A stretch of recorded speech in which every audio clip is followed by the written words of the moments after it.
Et ensuite, nous commandons d'étudier l'Apocalypse. C'est la troisième fois cette année que nous étudions l'Apocalypse 1, notre nation spirituelle d'Israël. C'est vraiment, l'année dernière on disait cela.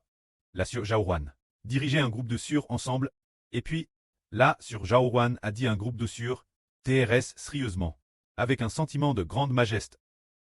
La grande guerre de la vérité. Les enfants de la nation spirituelle d'Israël.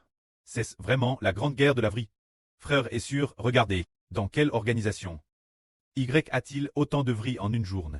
1 heure le matin, 1 heure le soir, et puis, toute la journée il y a des gens qui louent, et d'autres, qui prient l'autel d'or.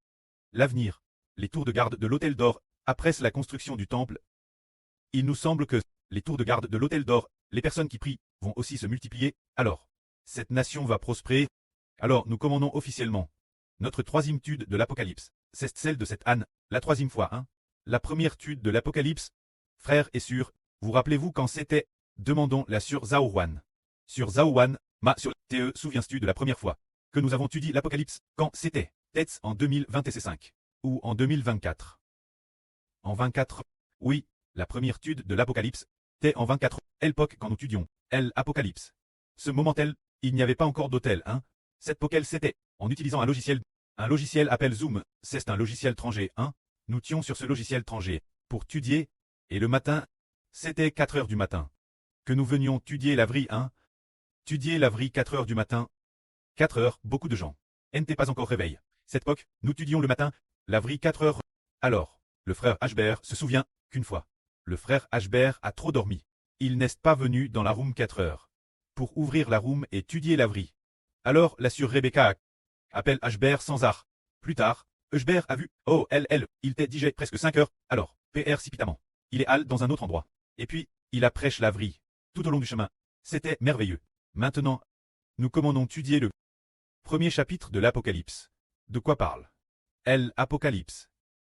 L'Apocalypse parle du fait que le prêtre va donner le royaume au frère Ashbert. Et ceux qui sont avec le frère Ashbert, les frères et sœurs. Ce que raconte l'Apocalypse, c'est que, la fin de ce monde, le prêtre va établir le royaume de Dieu. Alors auparavant, Dieu a-t-il établi son royaume? Pas encore, bien que l'évangile du Seigneur ait été propagé, mais l'évangile du Seigneur, ceux qui l'ont reçu, cette poquelle, ce n'était que le début, les gens étaient très peu nombreux, insuffisants pour former un royaume, puis la fin du monde. Le Seigneur Jésus-Christ, l'évangile de la crucifixion, doit être prêché toutes les nations. Ceux qui sont sauvés seront assez nombreux. Combien seront-ils? Jusqu'un tiers de l'humanité. C'est donc bien assez. L'humanité est suffisante. Les sauves sont nombreux. Ainsi, c'est suffisant pour devenir un grand et vaste royaume. C'est pourquoi l'époque de l'Apocalypse. Cette période, qui est celle de la fin du monde. Cette période, elle, est venue pour bâtir le royaume d'Israël. Ainsi, ce que l'Apocalypse raconte, c'est que Dieu veut bâtir le royaume spirituel d'Israël. Et ainsi donner le royaume aux frères Ashbert, et ceux qui cheminent avec lui. Les frères et sœurs, c'est de cela qu'il s'agit. De plus, il est dit aussi que ce monde prend fin cette époque, détruisant toutes les nations et tous les peuples, pour ne laisser qu'un seul royaume, qui est le royaume spirituel d'Israël. Le cœur de l'Apocalypse est de raconter cela. Puis une fois que nous aurons reçu le royaume, le prêtre nous donnera un nouvel univers et une nouvelle terre, faisant descendre la nouvelle Jérusalem du ciel pour nous la donner, afin que nous y habitions pour toujours et jamais. Et le Procleste habitera aussi avec nous, pour toujours. C'est ce mystère qui est raconté. Regardons d'abord le premier chapitre de l'Apocalypse. Apocalypse chapitre 1. Voici la révélation de Jésus-Christ, que Dieu lui a donné, pour que bientôt les choses qui doivent arriver, soit montre ses serviteurs. C'est pourquoi Christ a envoyé son ange, pour que bientôt les choses qui doivent arriver, soit montre son serviteur Jean. Jean a ainsi témoigne de tout ce qu'il a vu, en rendant témoignage, se dire de la vie de Dieu et de Jésus-Christ. Ce qu'il a fait pour la vie, le témoignage qu'il a rendu, en témoignant de tout. Regardons donc le premier paragraphe qui dit, qui adonne l'Apocalypse. Il est dit ici, voici la révélation de Jésus-Christ, que Dieu lui adonne. C'est Dieu qui pour l'avenir, les choses qui doivent arriver, les adonne au Seigneur Jésus-Christ. C'est Dieu qui les adonne au Seigneur. Et alors, le Seigneur Jésus-Christ a fait connaître cette révélation, la montrant ses serviteurs, c'est-à-dire que le Seigneur Jésus-Christ a concernant l'avenir. Les choses qui doivent arriver, dit son serviteur, c'est pourquoi Christ a envoyé son ange pour que bien les things qui doivent arriver, pour l'indiquer son serviteur Jean. Le Seigneur, lui, a montré les choses qui doivent arriver bien en les faisant connaître son serviteur Jean. Quand Jean, il a reçu la révélation, c'est ainsi le pré-clest Jova. Notre pré-Jova Dieu. Notre pré-Jova Dieu a donné la révélation au Seigneur Jésus-Christ. Se dire ce qui, dans l'avenir, doit arriver, la donne au Seigneur. Ainsi, le Seigneur Jésus-Christ, après avoir reçu la révélation, devait la transmettre son apôtre Jean. Et Jean l'a mise par Christ. Alors, il la révèle, tous ceux qui croient au Seigneur Jésus-Christ. Tous ceux qui appartiennent au Seigneur, ceux qui sont rachetés par le Seigneur, doivent tous comprendre les vrais de la révélation. Ainsi, après ce que Jean a reçu la révélation, il a mis ces choses par Christ, témoignant que tout cela est la vraie, et que ce sont des choses qui, dans l'avenir, s'accompliront certainement. Alors la révélation, ceux qui lisent la révélation, sont heureux. Comme le dit la Bible, heureux ceux qui lisent les paroles de ce livre. Et ceux qui entendent les paroles de cette prophétie, et qui gardent les choses qui y sont écrites. Tous sont heureux. Car le temps de la venue du Seigneur est proche, c'est dire que ceux qui les gardent sont tous heureux. Car le jour de la venue du Seigneur Christ est proche, comme il est dit ici, ceux qui lisent les prophéties de ce livre, et ceux qui entendent les paroles de cette prophétie, et qui gardent ce qui y est écrit, sont tous heureux. Alors, quel livre dit que, si on le lit, on est heureux? Seulement l'Apocalypse. L'Apocalypse dit, heureux ceux qui lisent ce livre, sont heureux, et dit encore, car le jour de la venue du Seigneur Christ est proche, c'est dire, le jour de la venue du Seigneur Christ est proche, comme le dit le Seigneur, voici, je viens comme un voleur.